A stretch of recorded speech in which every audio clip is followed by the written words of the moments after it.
जय श्री कृष्ण, जय श्री कृष्ण, जय श्री कृष्ण।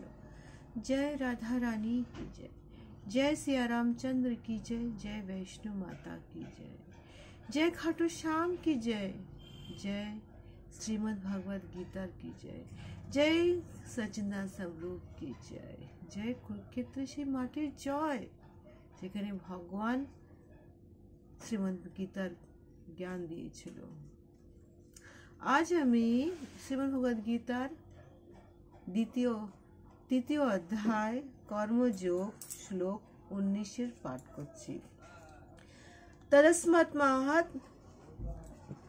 তদস্মাৎ আসক্তঃ সত্যম কার্যম কর্ম সমাচার্যঃ আসক্তো হি आचरणः कर्मोः परम अपौतिः पुरुषः। অতএব অনুবাদ, কর্মফলের প্রতি আসক্তি রহিত হয়ে কর্তব্য কর্ম সম্পাদন করো।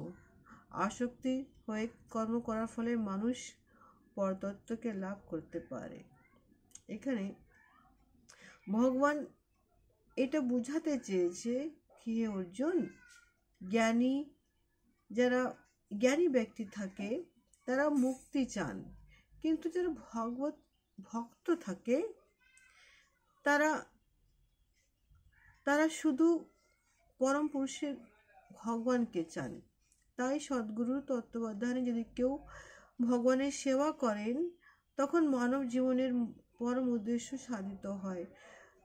কুরুক্ষেত্রের যুদ্ধে ভগবান শ্রীকৃষ্ণ অর্জুনকে যুদ্ধ করতে বলে, কারণ সেটা ছিল তার ইচ্ছা। সৎকর্ম করলেও অহিংসা ব্রত পালন করে ভালো মানুষ হওয়াটাই স্বার্থপর কর্ম। কিন্তু সৎ অসৎ, ভালো মন্দ, ইচ্ছা অনিচ্ছা বিচার না করে ভগবানের ইচ্ছা অনুসারে কর্ম করাটাই হচ্ছে বৈরাগ্য, সেটাই হচ্ছে সর্বশ্রেষ্ঠ কর্ম। ভগবান নিজেকেই সেটা উপদেশ দিয়েছে। এখানে বলা বাহুল্য কি, যখন মীরাবাই যখন কৃষ্ণের প্রেমের পাগল, এখানে প্রেম মানে কৃষ্ণকে পাওয়া, এখানে কৃষ্ণর প্রতি নিজেকে সমর্পণ করে দেওয়া, সেটাই হচ্ছে প্রেম। এখানে মীরাবাই সমস্ত লোক লাজ ছেড়ে দিয়ে সে নিজের ঘর, তার একটা ভালো বংশে বিয়ে হয়েছিল, রাজার সে কন্যা, সেখানে বিয়ে হয়েছিল রাজার পরিবারে, কিন্তু কৃষ্ণের ভালোবাসা, কৃষ্ণের প্রতি নিজেকে সে যে একদম মানে দান করে দিয়েছিল কি হে কৃষ্ণ আমি তোমার চরণে, সেই ধরনের নিষ্কাম কর্ম, সেই ধরনের আসক্তি রহিত কর্ম হচ্ছে যেটা মীরা করেছিল কৃষ্ণের প্রতি। সেই ধরনের কর্মটাকেই বলা হচ্ছে কি অর্জুন, সেই ধরনের কর্মটা করাটাই হচ্ছে ভগবানের প্রতি সর্বশ্রেষ্ঠ কর্ম। জয় শ্রীকৃষ্ণ। শ্লোক 20। কর্মণ্যঃ এবঃ হি স্বয়ং সিদ্ধিম অহিংসঃ জনকাদ্যঃ লোকঃ সংগ্রাহম এভাপি সংপশ্যাহন কর্তুম অহর্ষি। অনুবাদ, জনক আদি রাজারা ও কর্ম দ্বারাই স্বয়ং সিদ্ধি প্রাপ্ত হয়েছিল, অতএব জনসাধারণকে শিক্ষা দেওয়ার জন্য তোমার কর্ম করা উচিত।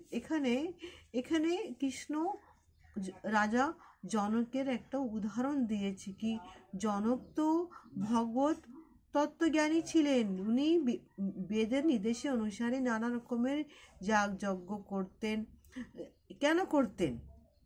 কেন উনি তো ভগবানকে নিজের সামনে নিজেকে, ভগবান আমি তোমার চরণে এসেছি, যার জন্যই তো উনি নারায়ণের যে রূপ শ্রী রামচন্দ্রের উনি শ্বশুর হয়েছিলেন, কেন ভগবান ওনার উপরে অসীম কৃপা করেছিল।